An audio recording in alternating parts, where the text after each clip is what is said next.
Good morning, everyone, and welcome to our training webinar. We're going to give 2 minutes for folks as they arrive, and then we will get started.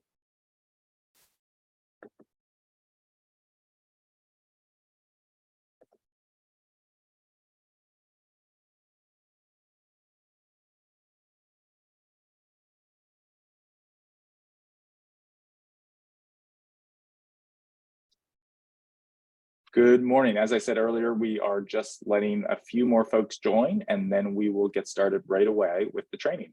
Welcome to all.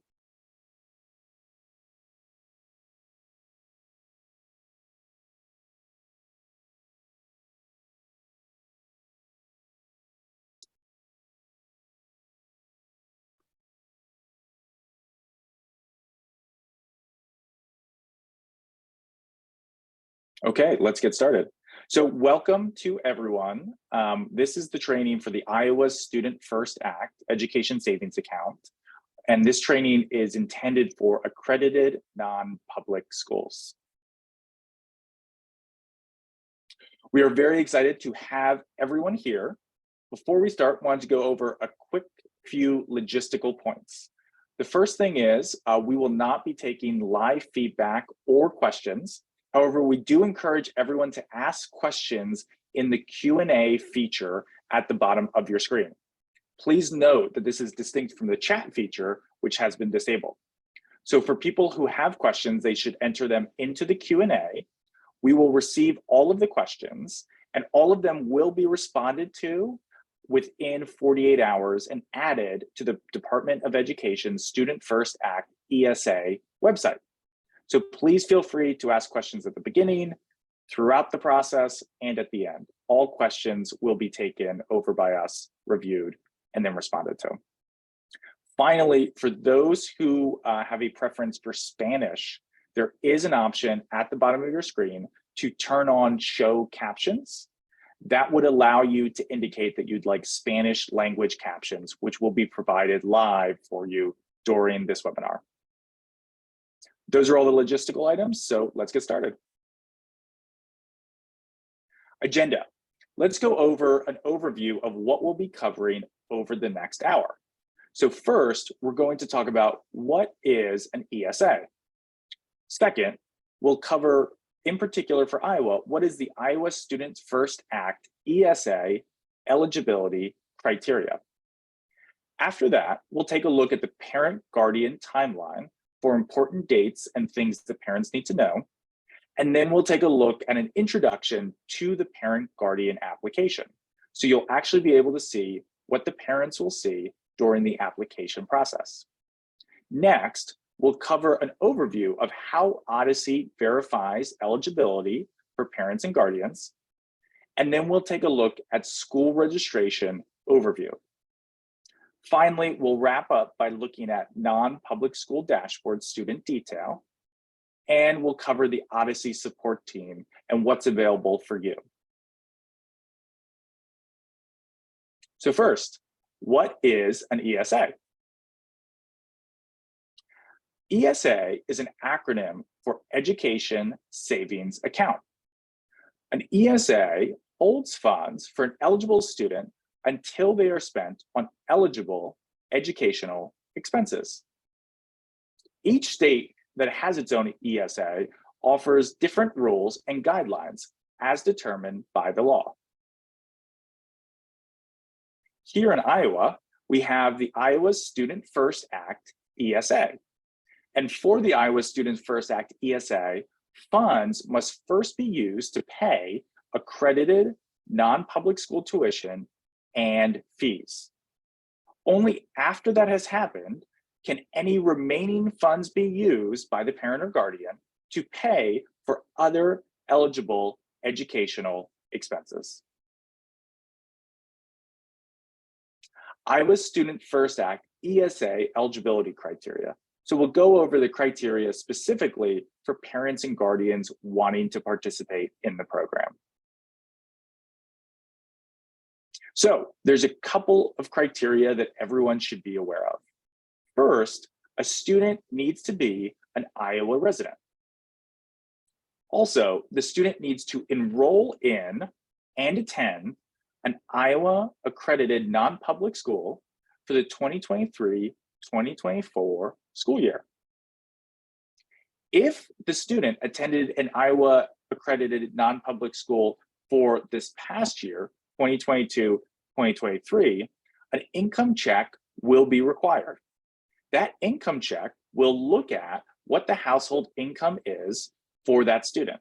And household income needs to be at or below 300% of the 2023 federal poverty guidelines, which, for example, is $90,000 for a family of 4.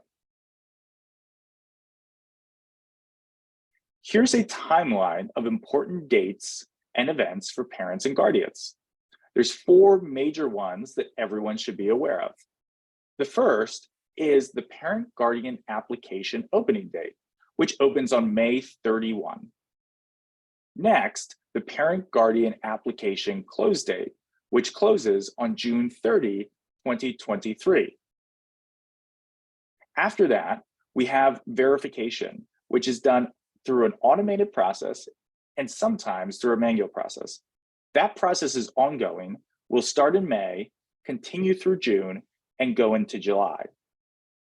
And finally, the first day for approved ESAs to be funded is July 15th, 2023, or 30 days after the parent, guardian, and student application has been approved. Now we're going to do an introduction to the parent guardian application. As a reminder, this is what parent and guardians will be greeted with when they sign up and apply for the Students First Act ESA. First, parents will be greeted with a login screen such as you see right here.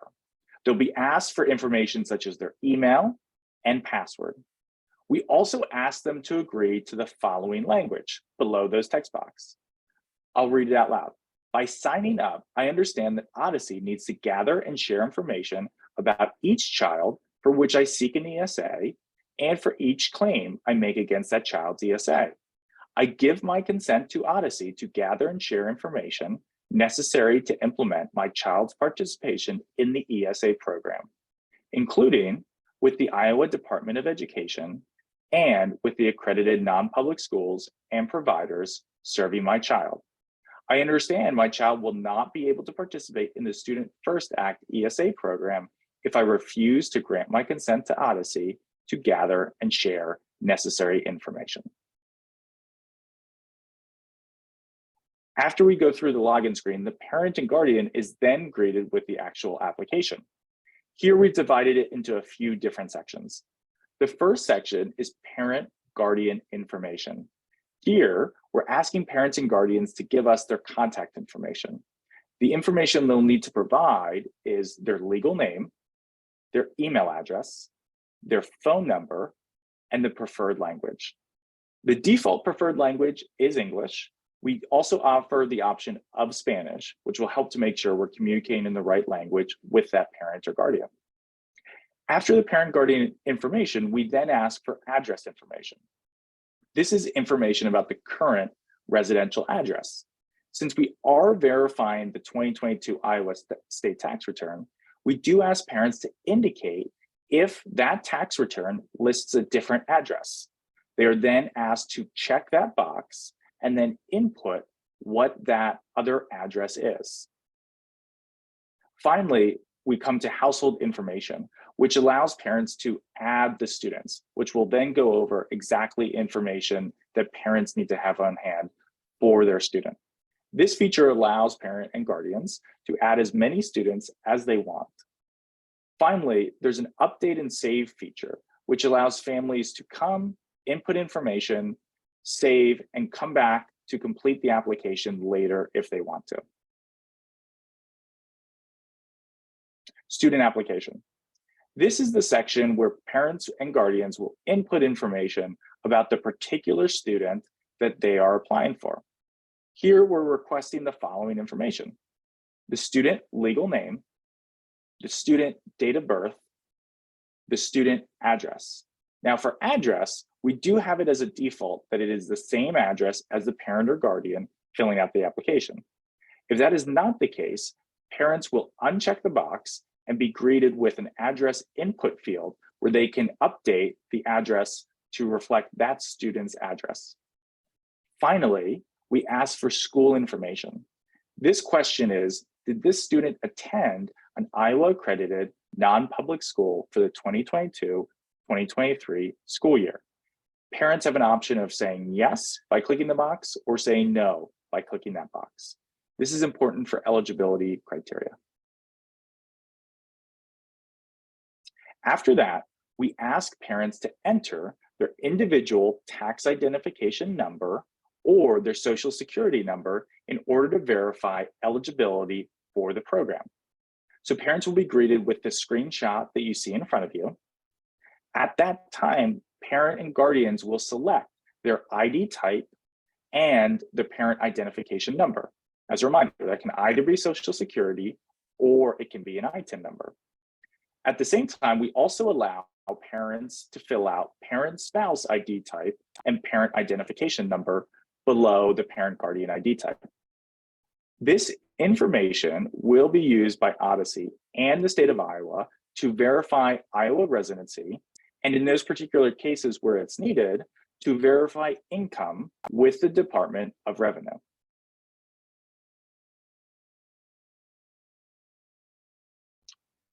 The next piece of the application is for consents and approvals. We'll go through each of these because these are important that schools have insight into these. We've broken these down into a few different categories. The first consent and approval we ask parents to agree to is a guardianship check. This says that the parent needs to agree with the following statement. I have the legal authority to request an education savings account for the students in this application. We also ask parents to agree with the following statement. I confirm the students included in this application have not been claimed on another application. Next up, we ask parents to agree to a site release. This essentially allows the state of Iowa and Odyssey to share information to verify the application information. After that, we have parents agree to communication consents. We want them to approve 3 different types of communication. The first one is the parent is agreeing to receive text communications related to the application and the education savings account. The second one is the parent agrees to receive email communications related to the application and education savings account. The third consent and approval is for agreeing to receive phone call communications related to the application and education savings account. Finally, we do ask parents to verify that they've input the correct email address and phone number earlier in the application.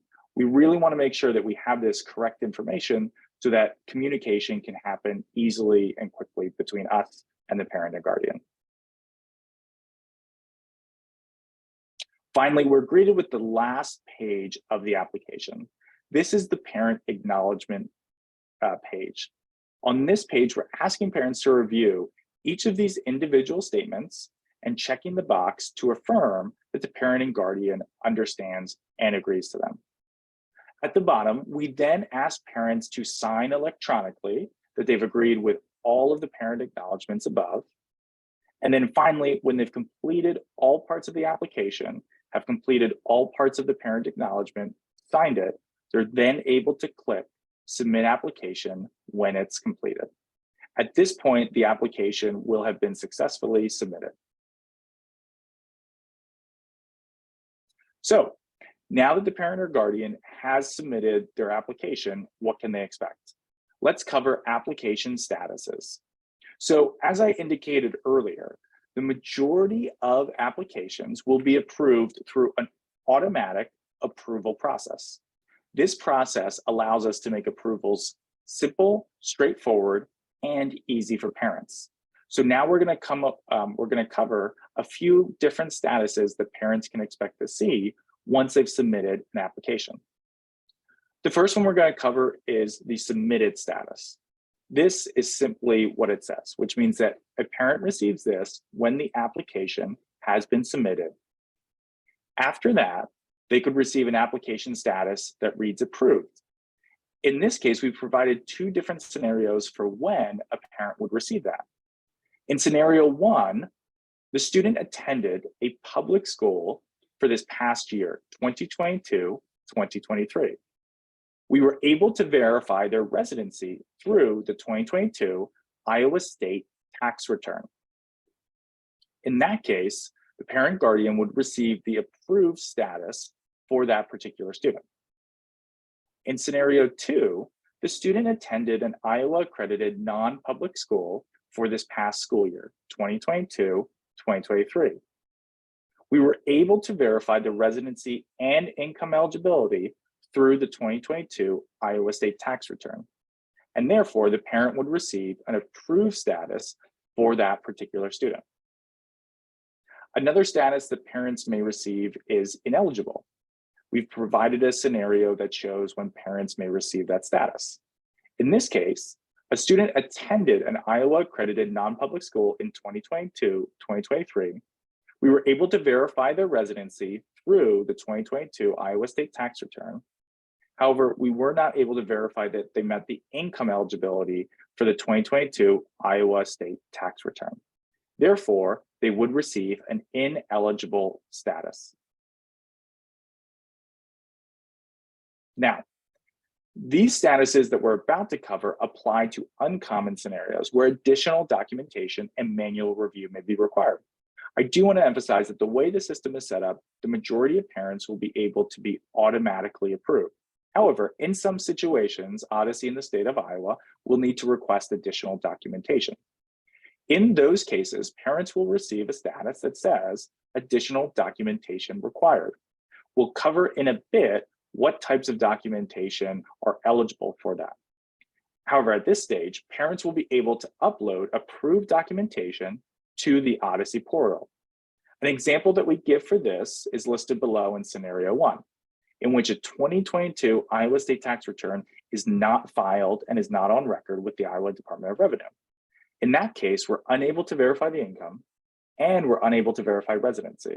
So the parent receives this status saying additional documentation required, along with an explanation of which documents we're requesting.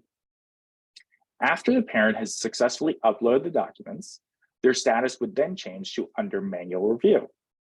At this point, it means that Odyssey and the state of Iowa are reviewing the information that's been uploaded, and that the application was obviously not able to be verified automatically.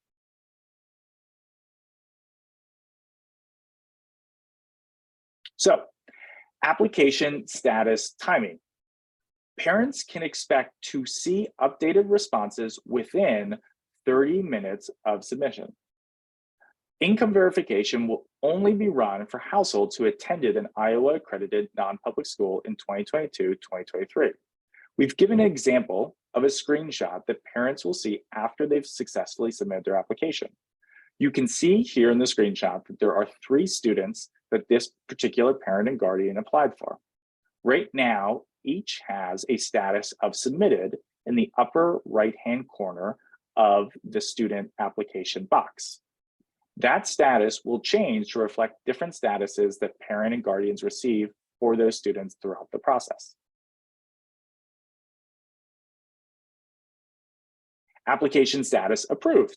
When a student's eligibility for the ESA has been approved, the status buttons will update to approved. If you now look at the screenshot, it's switched from submitted to approved. At this point, the parent-guardian application is finalized. The next available step for the parents is available on July 15th, 2023. At this point, the parent and guardian would then be asked on July 15th to select the school that each student plans to attend for the 2023-2024 school year. This is what would then greet them on July 15th, 2023. Each student would go in and would select the school that they plan to attend in the 2023-2024 school year. We also will ask them to select the grade. And finally, they'll click complete to actually finish the entire process.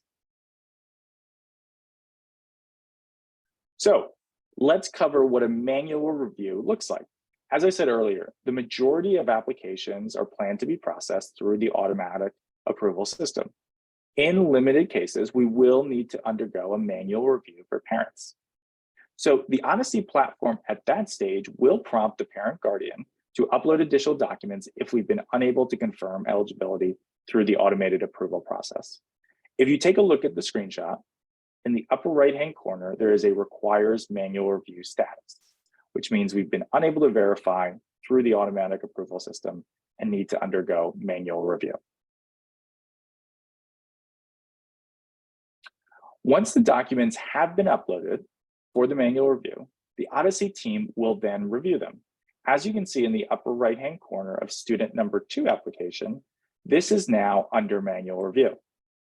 If additional documentation is required, Odyssey will contact the parent and guardian to give them specific instructions on which documentation should be uploaded. How Odyssey verifies eligibility. So Odyssey verifies eligibility in 2 distinct ways. First, there's a connection with the Iowa Department of Revenue system. As we previously covered, Odyssey is working with the Iowa Department of Revenue to automatically determine Iowa residency and, in some cases, income eligibility through each applicant's 2022 Iowa state tax return. We anticipate that this connection will verify a majority of applicants. However, in limited cases, additional verification may be needed. And in those cases, the Odyssey system will request a parent or guardian to upload additional verification documents to show Iowa residency and or income eligibility. And as I said before, we will cover what those documents are shortly. So if additional residency verification is needed, we'll request the parent or guardian to go into their login and upload additional verification documents. We've listed examples here of residency verification documentation that would be acceptable. We'll go through each one in turn. The first one is a copy of a current Iowa driver's license could be used to verify residency. Additionally, the parent or guardian could provide proof of residence through a current mortgage, a lease, a utility bill, and one of the following documents: an Iowa voter registration card, a claim of homestead credit or military tax exemption on a home in Iowa, an active checking or savings account with an Iowa address, or other documents and correspondence initiated during tax periods with an Iowa address. Finally, parent and guardians can also submit a written and signed narrative, including a stated claim by the parent or guardian of Iowa residents and related documentation reflecting that residency. Now, in cases where additional income verification may be needed, similarly, the Odyssey system will request the parent or guardian to upload additional verification documents. Once again, we've listed examples of income verification documentation here. First, for Iowa residents, they can provide proof of enrollment in an Iowa program that has an income eligibility component below the income threshold. Eligible programs would include SNAP, child care assistance, or cash assistance. The documentation that the parent would provide could include a notice of decision from Iowa HHS or an image of a SNAP card with a matching parent name. For residents who are new to the state of Iowa, they can provide a copy of their 2022 tax return from another state, or they can provide the most recent pay stub for both parents and guardians and a letter from each employer verifying the annual income for the employee. Finally, another example of income verification documentation is a written and signed narrative from the parent or guardian, including a stated claim of the net income and household size, as well as related documentation proving net income and or household size. Okay, moving on from parent and guardian, we're now going to cover school registration overview. School registration. The Iowa Department of Education has provided Odyssey a list of Iowa accredited non-public schools that are eligible to participate in the Students First Act ESA program. Each school will be invited to confirm their information and register with Odyssey. Please note, if the information is incorrect, all changes must be submitted through the Iowa Department of Education. I'll read that again because I think it's important. We do want to emphasize that Iowa Department of Education is providing Odyssey with a list of Iowa accredited non-public schools. If any information for those schools is incorrect, any changes must go through the Iowa Department of Education. Once you've registered and verified that the information is correct, schools will be prompted to set up their banking. Odyssey utilizes Stripe as our secure payment processor. In order to get schools set up, each participating school must submit banking information, including the routing and account number for their particular bank account. The phone number that's provided is utilized for two-factor authentication, which means that it needs to be a mobile phone number in order to use that system. Finally, all payments to participating schools will be sent via ACH to the bank account that is provided. School acknowledgements. As part of the registration process, we do ask schools to review the accredited non-public school acknowledgements that we have listed here. Each school should review each individual statement and check the box to affirm that the school understands and agrees with the statement. We then ask each school to sign electronically and click Submit Application when it is completed. Non-public school dashboard student detail. This is for information that schools will be able to see of students. We have a screenshot on the right-hand side of what this dashboard looks like. We'll cover each column and item in turn. First, the dashboard is a view of all the students with a plan to attend your particular school, invoice students for that school, and students who are no longer enrolled at that school. The Verify Students section allows you to confirm that each student is enrolled in the non-public school for the 2023-2024 school year. The Invoice Students section is a list of students with pending or completed payments. Finally, the Student Changes section is because schools are required to provide notice to Odyssey within 3 business days if a student has withdrawn. Wanted to emphasize that last point because that is a requirement for all schools to agree to, that schools are required to provide notice to Odyssey within 3 business days if a student withdrew. Tuition and fees payouts. This is a screenshot view of the tuition and fees dashboard. Here, schools will be able to input tuition and fee amounts for students. Tuition and fee amounts are able to be edited for each individual student.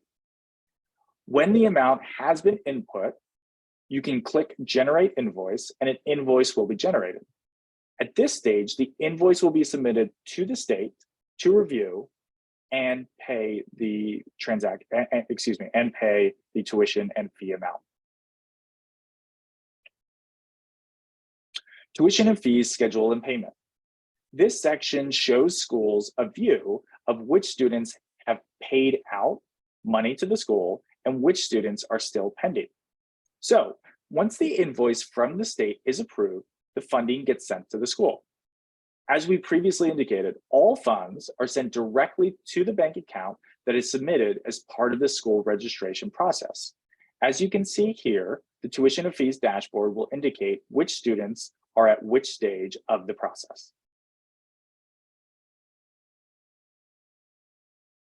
School attendance and additional points of contact.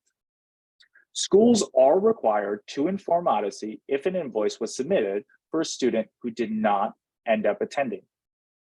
A scenario that this would show is if tuition was billed to Odyssey on July 15 and school started August 23, but the student ended up not attending. The students are not eligible for an ESA if they do not attend an Iowa accredited non-public school. Therefore, all ESA funds paid to the school for the semester in which the student did not attend must be returned. ESA ineligibility does not absolve that individual from any financial obligations they may have directly entered into with a school. Finally, additional points of contact. Once schools have completed the registration process, they are able to create additional points of contact within the Odyssey system for other users at their school to match enrollment, upload tuition, and report any enrollment changes. Odyssey support team. Everyone here at Odyssey is available to support you, the Iowa accredited non-public schools. We are available to help with technical issues. We have a fantastic support team that has experience working with parents and vendors in schools to help answer their questions and troubleshoot any issues. We do provide service in both English and Spanish via phone, chat, and email channels. All support will become available on the day that the parent-guardian application launches, which is May 31st. The hours for support are listed below. Monday through Friday, we'll be providing support from 7 a.m. Central to 9 p.m. Central. And on the weekends, Saturday and Sunday, we'll be providing support from 10 a.m. to 4 p.m. Central. Questions following training. If you have any questions following this webinar or you need support for the process, please contact the Iowa Department of Education at studentsfirst@iowa.gov, or you can call their number at 515-954-5652. As we indicated earlier, we encourage and welcome all questions. I see from the Q&A that there have been questions asked during the process. We'll continue to stick around now that the training has been completed to collect any additional Q&A questions. As we indicated earlier, all these questions will be reviewed and responded to within 48 hours on the Department of Education's Student First Act ESA website. Thank you all for joining, and we look forward to working with you.